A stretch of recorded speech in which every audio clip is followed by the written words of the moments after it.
Welcome back to Kompa alias komentator palsu, channel yang suka cerot meski gak pernah weak.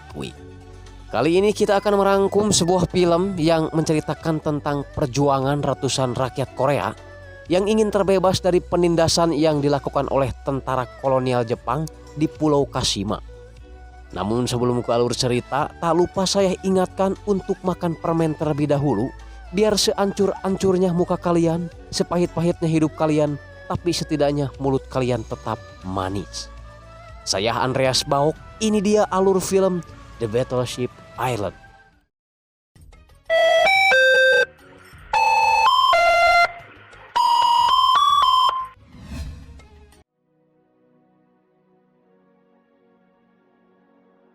Di awal film kita diperlihatkan para penambang sedang bekerja keras untuk mendapatkan batu bara sebanyak-banyaknya. Tidak hanya orang tua, gobloknya pekerjaan ini juga melibatkan banyak anak-anak orang Korea. Ketika keadaan terlihat berbahaya, si mandor bukannya menolong, melainkan menyuruh untuk terus bekerja sehingga si pekerja itu terkubur oleh urugan tanah. Anjing, sadis banget tuh mandor Jepang ya. Kalau ada di sini gue jadiin tahu bubuk sih ya.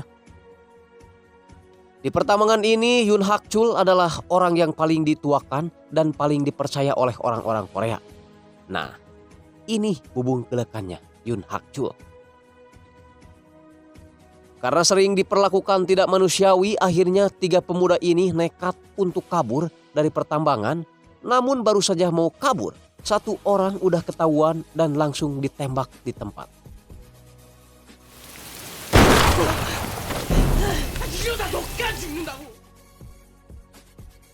Yang dua udah berhasil masuk perairan, namun keburu ketahuan juga dan dilempari batu hingga tewas untuk kemudian dijaring layaknya ikan batrok yang ditangkap di lautan.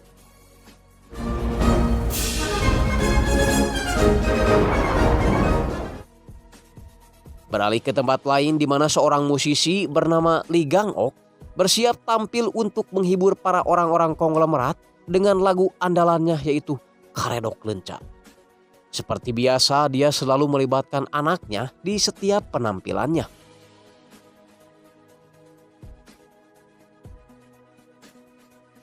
Si Solihin menawari pekerjaan yang menjanjikan upah besar pada Lee Gang-ok berikut teman-teman bandnya.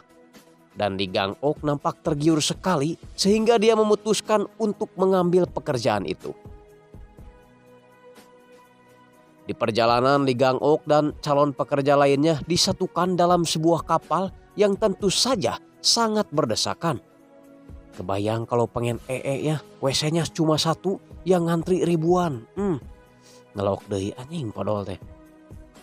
Karena situasi sudah tak terkontrol, akhirnya keributan antar orang Korea pun tak bisa dihindari lagi.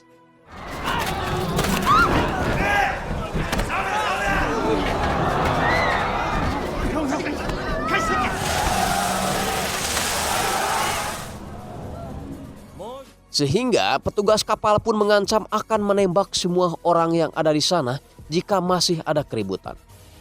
Semua orang merasa ketakutan kecuali orang ini. Namanya Choi Chil-sung, preman pasar Rebo yang pernah adu panco dengan Agung Hercules.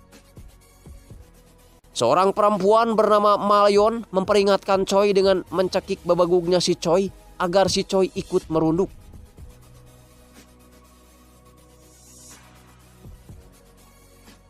Ketika sampai di pelabuhan Shimonosuke, mereka baru menyadari kalau mereka telah ditipu. Mereka kembali diangkut naik kereta untuk kemudian diangkut lagi naik kapal.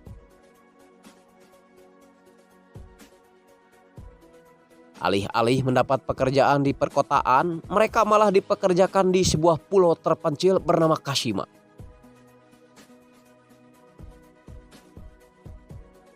Sebelum turun terlebih dahulu para tentara Jepang memisahkan antara laki-laki dan perempuan. Dan tentu saja dengan cara kekerasan. Lee Gang-ok pun harus rela berpisah dengan anaknya. Edan, anjing ini mah kayak nonton konser dangdut gitu ya. Terus digebugan hansip.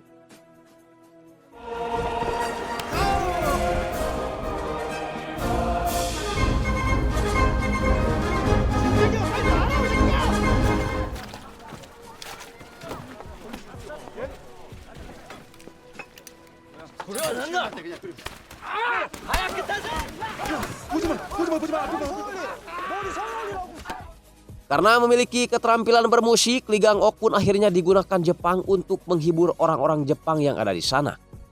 Mari sama-sama kita dengarkan bagaimana semua orang Jepang menyanyikan lagu kesukaannya. Hasuha suha lata lata meni lada. Hasuha suha lata lata meni lada. Wah, merinding sekali ya. Itu lagu Karedok Leunca dinyanyikan sama orang Jepang. Sebelum masuk ke asrama, terlebih dahulu mereka disemprot dengan pestisida agar supaya tidak membawa hama ke penginapan. Anjay. Ini disamain sama kecoa ya dan cucunguk ini mah. Dan untuk perempuan, mereka harus rela dijadikan budak nafsu para tentara Jepang. Apabila ada yang hamil, maka perutnya akan dibelek dan dikaruronkan. Mereka juga akan dikenakan biaya selama mereka menempati asrama, termasuk makan pun mereka harus bayar sendiri.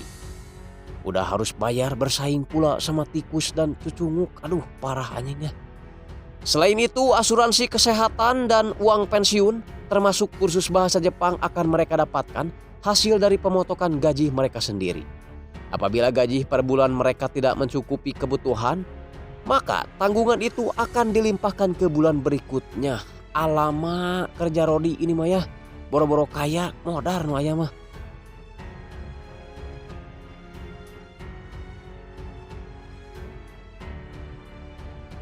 Sehabis kerja, mereka semua mandi di kolam renang dengan bak yang sama sambil diawasi dan dipukuli.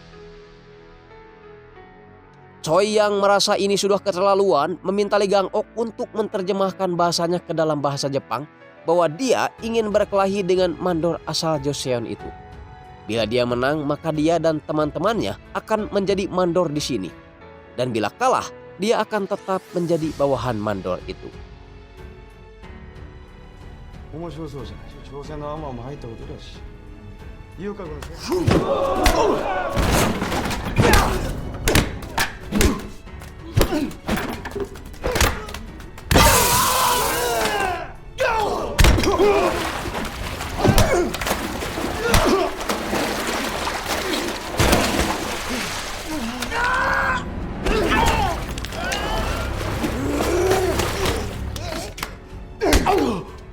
Setelah Choi mengalahkan mandor itu, tiba-tiba Yun Hak-chul datang dan memerahi mereka semua. Tapi Choi nampak tidak menggubris apa yang dikatakan Yun Hak-chul karena dia sudah mentasbihkan diri menjadi pemimpin orang-orang Joseon di tempat itu. Kita ke Sohei, anak si Lee Gang-ok yang dijadikan wanita penghibur bagi para petinggi Jepang.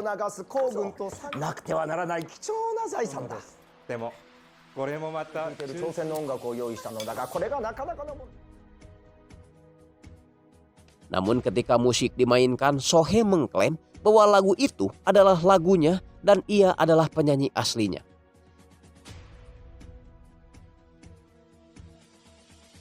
Di luar dugaan, para petinggi Jepang itu pun nampak menyukai Sohei. Dan akhirnya Sohei dipertemukan kembali dengan ayahnya.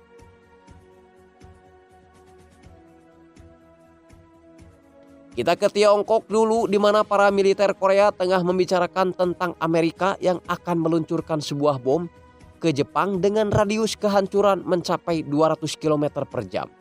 Nah, karena kita ini hidup di zaman sekarang, maka kita mengetahui kalau bom itu adalah bom atom yang meluluh lantakkan kota Hiroshima. Militer Korea menyuruh Pak Moyong untuk mengeluarkan Yun Hak-chul dari Pulau Kashima karena dia adalah pendiri Federasi Korea Amerika yang telah diculik Jepang. Ketika para pekerja sedang bekerja, ternyata Pak Moyong sudah berada di sana menyamar jadi salah satunya. Tak lama setelah itu, kecelakaan pun terjadi ketika gerobak yang terlalu penuh harus melaju cepat dan menabrak instalasi listrik yang ada di sana.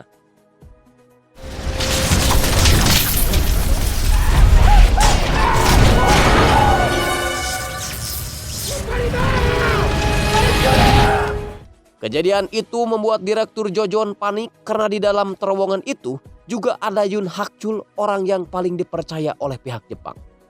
Pak Moyong dan yang lainnya berusaha untuk keluar dari terowongan itu dengan cara menggali lubang untuk bisa keluar.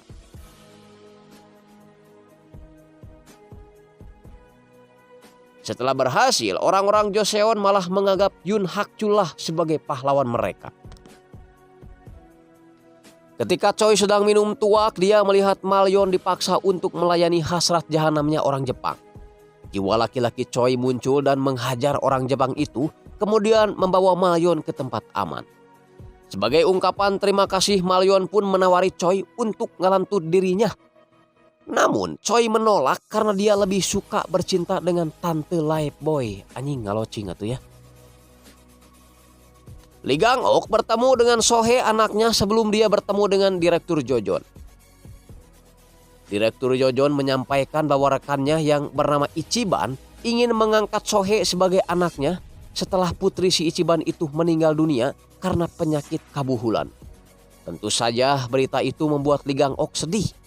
Namun meskipun sedang sedih, Lee Gang-ok berusaha untuk tetap tampil tegar, penuh senyum di hadapan anaknya.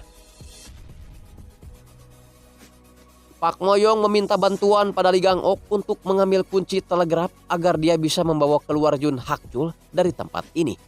Lee Gang-ok yang memang dekat dengan orang-orang Jepang menyanggupinya dengan syarat Pak Moyong harus membawa putrinya keluar bersama Yoon Hak-chul. Karena dia tidak mau putrinya diadopsi oleh si Ichiban. Lee Gang-ok pun mulai beraksi dengan menjiplak kunci asli itu menggunakan tarigu dan api.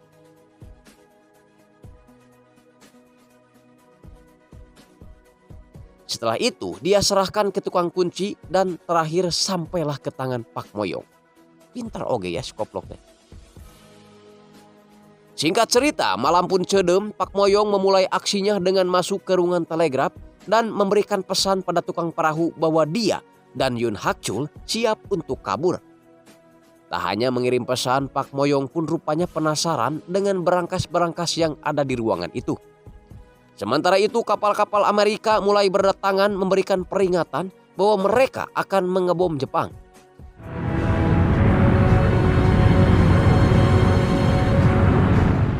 Pak Moyong bersiap membawa Yoon Hak-chul untuk pergi dari tempat itu. Namun ternyata si Lee Gang-ok pun membuntuti mereka berdua karena Pak Moyong sudah berjanji akan membawa Sohee pergi bersamanya. Namun bukannya dibawa naik perahu, Yoon Hak-chul malah diinterogasi oleh Pak Moyong terkait berkas yang dia temukan di dalam berangkas kemarin. Dalam berkas itu terlihat bahwa semua uang transferan untuk pegawai masuk ke rekening pribadinya terlebih dahulu, kemudian dikirim lagi ke salah satu petinggi Jepang. Itu artinya Yoon Hak-chul telah melakukan korupsi bersama petinggi Jepang itu. Yoon Hak-chul sengaja membuat pekerja kelelahan dan akhirnya meninggal supaya dia dapat kompensasi dari uang kematian itu. Pemerintah Jepang sengaja membuat Yoon Hak-chul sebagai pemimpin orang-orang Joseon agar orang-orang Joseon tak ada yang berani membangkang. Kedok Yoon Hak-chul sebagai pengkhianat negara pun terbongkar di hadapan Lee Gang-ok dan juga salah satu orang Joseon. Namun tak lama setelah itu hujan kembang api pun terjadi setelah kapal Amerika membombardir Pulau Kashima.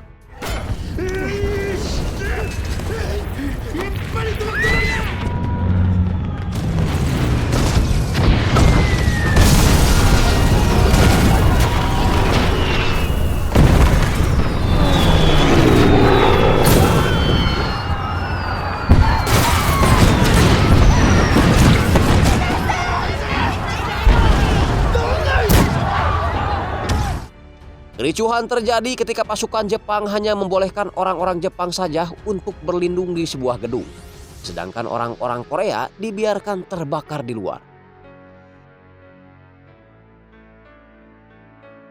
Di tengah-tengah kericuhan itu, baku tembak terjadi antara Yoon Hak-chul dan juga Pak Moyong. Namun Yoon Hak-chul berhasil menembak Pak Moyong terlebih dahulu.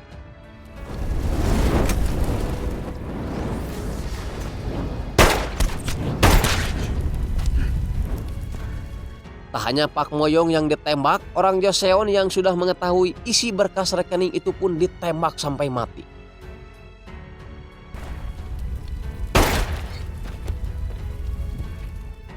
Para petinggi Jepang merasa panik karena Amerika telah menjatuhkan bom atomnya di Hiroshima dan diyakini akan membuat Jepang kalah. Selain itu, Jepang juga bisa kena hukuman berat jika mereka terbukti melakukan kejahatan perang terhadap Korea. Maka dari itu, Jepang pun berencana untuk melenyapkan bukti-bukti kejahatan perangnya sekaligus melenyapkan orang-orang Joseon yang ada di Pulau Kashima ini. Pertama-tama mereka membakar mayat-mayat orang Joseon yang telah meninggal. Anjing, koska daging ayam wae ya. Kemudian mereka membuat drama dengan berpura-pura mengatakan seorang gadis asal Jepang telah dibunuh oleh salah satu orang Joseon. Dan tuduhan itu dialamatkan pada Choi Chil-sung. Tujuan dari drama ini adalah agar supaya pemimpin Joseon kembali jatuh pada Yoon Hak-chul yang pro-Jepang. Di satu sisi, Sohee terus merawat Pak Moyong sehingga Pak Moyong berjanji jika mereka bisa selamat dari sini, maka Pak Moyong akan memberikan kongguksu pada Sohee. Kongguksu itu adalah sejenis makanan campuran daging monyet dan ompol piit lah ya kalau gak salah. Pimpinan Jepang mengatakan jika Yoon Hak-chul bisa memusnahkan orang-orang Joseon yang ada di tempat ini tanpa sisa, maka dia diperbolehkan untuk meninggalkan Jepang beserta keluarganya. Percakapan itu rupanya didengar oleh Pak Moyong dan juga Sohee. Sementara itu, Lee Gang-ok terus mencari bukti-bukti kejahatan dari Yoon Hak-chul. Di tempat lain, Cho Sil-sung mendapat perlakuan yang tidak manusiawi setelah dia dipitnah membunuh gadis orang Jepang. Edan, disetrum juga kabelut wae ya. Yoon Hak-chul mengumpulkan seluruh orang-orang Joseon dan menyuruh mereka untuk bekerja seperti biasa pada esok hari tanpa kecuali yang sakit. Karena dia menjanjikan akan memperbaiki sistem upah yang ada di tambang ini. Padahal seperti yang sama-sama kita ketahui, tujuan Yoon Hak-chul mengumpulkan mereka adalah untuk mengubur mereka semua hidup-hidup. Namun Pak Moyong keburu membuka kedok Yoon Hak-chul, disusul Lee Gang-ok dan juga saksi-saksi lainnya. 근데 어이가 없어서 대체 민중을 배신하고 왔는 게 뭔가? 윤학철, 충호 형님이 죽어가면서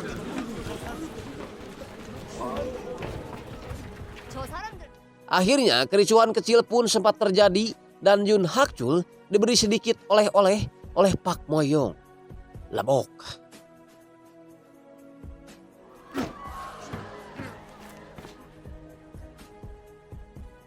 Karena gak mau mati sia-sia, akhirnya orang-orang Joseon ini memberontak.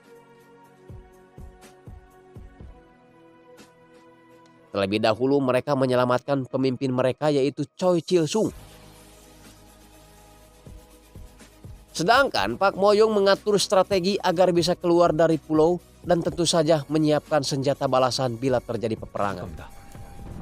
여성 동지들은 훈도시 천을 모아 연장들과 기름을 챙기고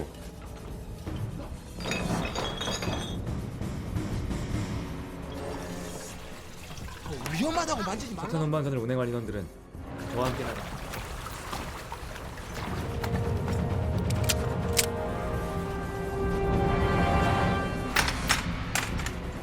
사람들 데려오겠어. 400명 가까이 되는 인간들이 안 들키고 배 타는. Orang-orang Joseon mulai merangsek naik ke atas jembatan dan turun melalui cerobong yang telah disiapkan.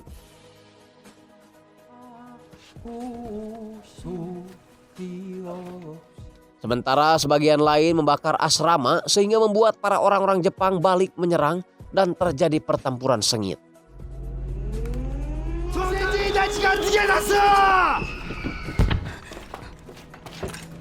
잘 테니까 먼저 가서 기다리고 있어.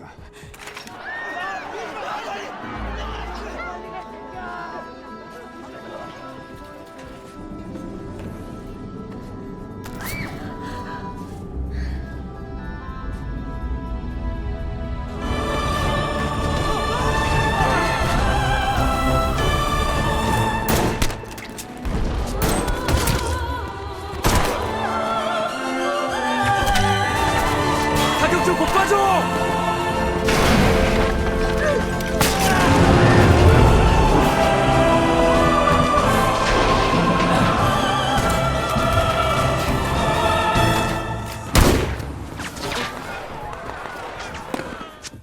Di saat Pak Moyong sibuk mengomandai peperangan, Lee Gang-ok menggiring sebagian pasukan untuk mengangkat tangga agar bisa keluar dari pulau. Namun sayang sekali Maleon dan Choi Chil-sung harus tewas dalam kurun waktu yang hampir bersamaan.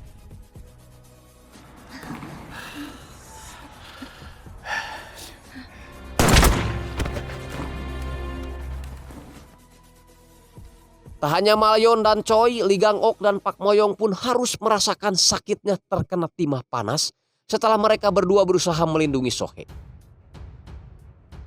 Melihat ayahnya mau dihabisi oleh si Haramjadah, Sohe dengan cepat melemparkan sebuah cempor sehingga membuat si Haramjadah terbakar untuk kemudian dieksekusi oleh Pak Moyong.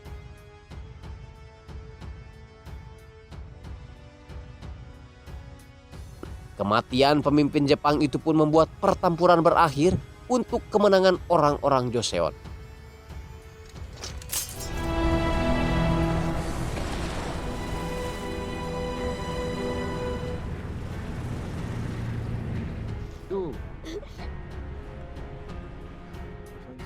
Lee Gang-ok pun menghembuskan napas terakhirnya ketika perjalanan pulang.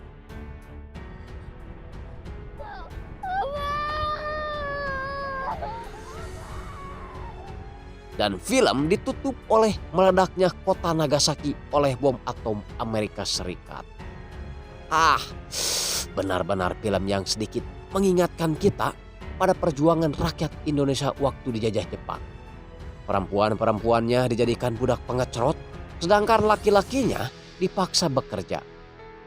Beruntung sekali bagi kita yang hidup di zaman setelah kemerdekaan. Bisa ibadah tanpa takut didor, nonton acara Smackdown bisa, ngadulang layangan silahkan. Beruntung pokoknya mah ya. Pesan untuk film ini apa ya? Perlakukanlah manusia itu secara manusiawi, karena doa-doa orang-orang yang teraniaya itu amat dekat dengan kenyataan.